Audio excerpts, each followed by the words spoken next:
El Señor esté con ustedes. Proclamación del Santo Evangelio según San Juan.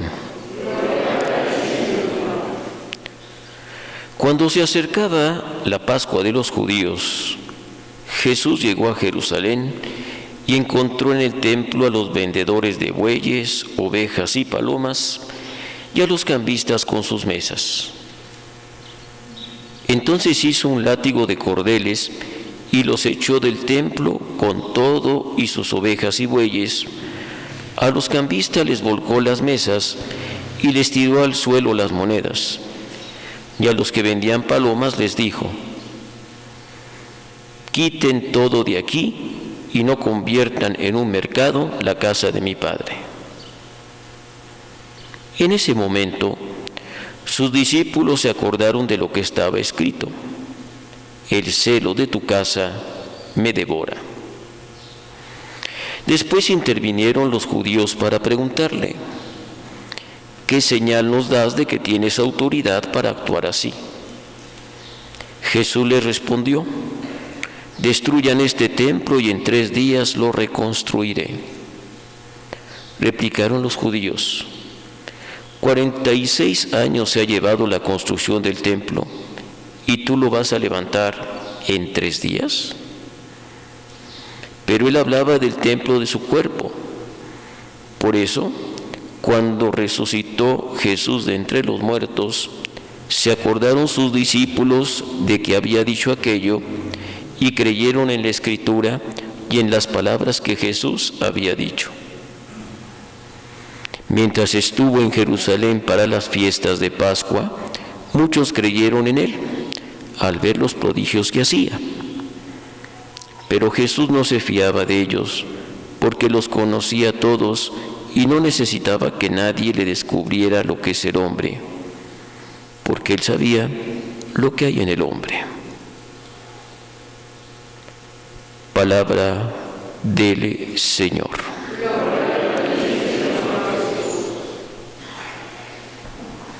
Amadas hermanas, amados hermanos, yo creo que es un deseo de todos ustedes, quienes son padres de familia, que en sus casas, en sus hogares, haya un ambiente propicio para la formación de sus hijos, que ellos crezcan de manera saludable, que ellos crezcan con que les sean sembrados valores, criterios, principios, que les ayuden a conducirse bien en la vida y a ser mujeres y hombres de bien.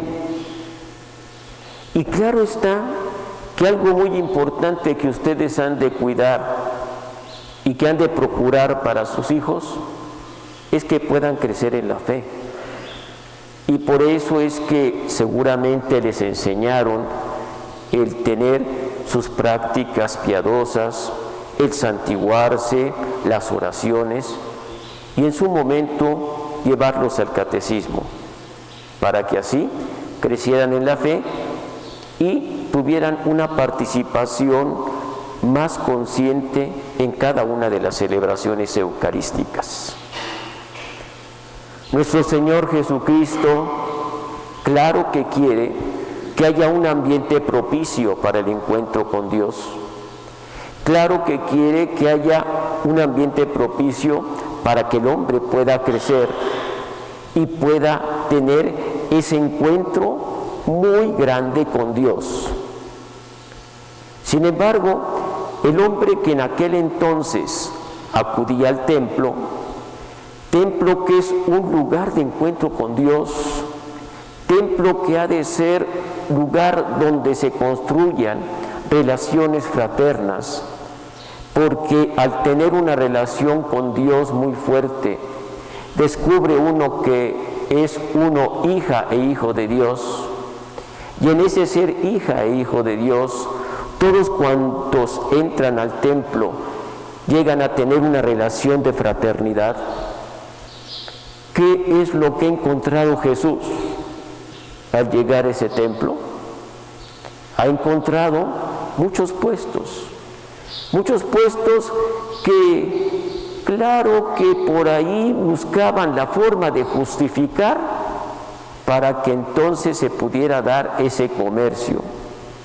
Es que es más fácil que la gente llegue aquí, compre los animales que va a ofrecer en sacrificio, que estarlos trasladando desde su casa o desde lugares muy remotos, porque había algunos de los que acudían al templo que no vivían en Jerusalén. Imagínense trasladar varios kilómetros un animal para ofrecerlo al Señor como sacrificio. Con eso, pues como que se justificaba. Pero se había desvirtuado la finalidad del templo. Las personas que estaban a cargo del templo comenzaron a hacer como un negocio con los que ofrecían en venta los animales, y por eso es que el Señor Jesús se indigna, porque la gente al llegar al templo lo que veía era un negocio, un mercado, y no veía la finalidad por la cual se construyó el templo, que era el encuentro con Dios, la posibilidad de crecer en la fe y de ser mujeres y hombres de mucho amor, de mucha justicia y de mucho bien. Por eso esa es la indignación de Jesús y el expulsar a los mercaderes del templo y luego proponerse él a sí mismo como el templo al cual han de acudir. Destruyan este templo y en 3 días lo reconstruiré. Todos nosotros sabemos que aquí se refería hacia sí mismo, que ha de morir y luego al 3er día resucitará. ¿Qué es lo que se está diciendo entonces a las personas que están a su alrededor? Que en Él pueden encontrar a nuestro Padre Dios, que en Él pueden encontrar el amor, que en Él pueden encontrar la rectitud, que en Él pueden encontrar toda clase de misericordia, que en Él es en quien se pueden encontrar con Dios, porque Él es el Hijo de Dios. Y siendo el Hijo de Dios, no mira las apariencias, sino que mira el corazón y la intención que hay en las personas, de tal manera que el Señor Jesús dice en la parte final del Evangelio que Él sabe lo que hay en el interior del hombre.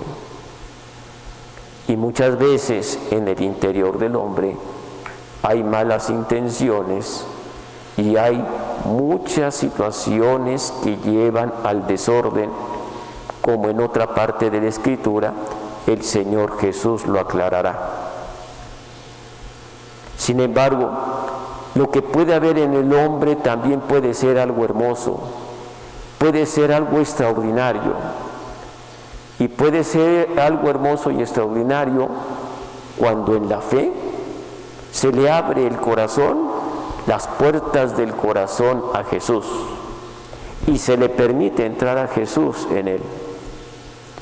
¿Qué es lo que acontece cuando nosotros fuimos bautizados? Ustedes que han llevado a bautizar a sus hijos lo saben muy bien, porque al recibir en el bautismo al Espíritu Santo, ustedes se dieron cuenta muy claramente que sus hijos se convirtieron en templos y moradas del Espíritu Santo. Templos y moradas del Espíritu Santo que ustedes en su momento también lo llegaron a hacer cuando recibieron el bautismo. Templos y moradas del Espíritu Santo que actualmente todos nosotros lo somos, porque lo recibimos con el Espíritu, con el bautismo. Por eso, preguntémonos, ¿en qué situación se encuentra nuestra persona, nuestro interior? ¿Estamos procurando un ambiente propicio para el crecimiento en la fe? ¿Estamos procurando que nuestra interioridad sea una ocasión para encontrarnos con Dios y para hacer oración? Preguntémonos si en ese ser templos y moradas del Espíritu Santo le permitimos al Espíritu de Dios pasearse libremente en nuestro interior y entonces tomar posesión de todas y cada una de las partes de nuestro cuerpo. Vivimos nosotros en ese amor, en esa bondad, en esa misericordia, en esa fraternidad de unos para con los otros, porque no solo reconozco que yo soy templo y morada del Espíritu Santo, sino que también reconozco que aquel con quien me reúno en la Eucaristía, aquel con quien vivo y convivo en mi hogar, aquel con quien vivo y convivo al salir a las calles, es también templo y morada del Espíritu Santo. Mis hermanas y mis hermanos, Dios nos conceda la gracia de no solo reconocernos a nosotros mismos como templos y moradas del Espíritu Santo, sino también reconocer al otro que está a mi alrededor como tal, templo y morada del Espíritu Santo. Si lo hacemos así, nos daremos cuenta cuánto vamos a contribuir a la fraternidad, y en esa fraternidad a la armonía y a la paz, no solo en nuestros hogares, sino en toda nuestra nación. Dios nos concede esa gracia para así hacer una continua alabanza al Señor que se deleita con el amor, el buen trato y el respeto a todo ser humano. Dios así nos los conceda.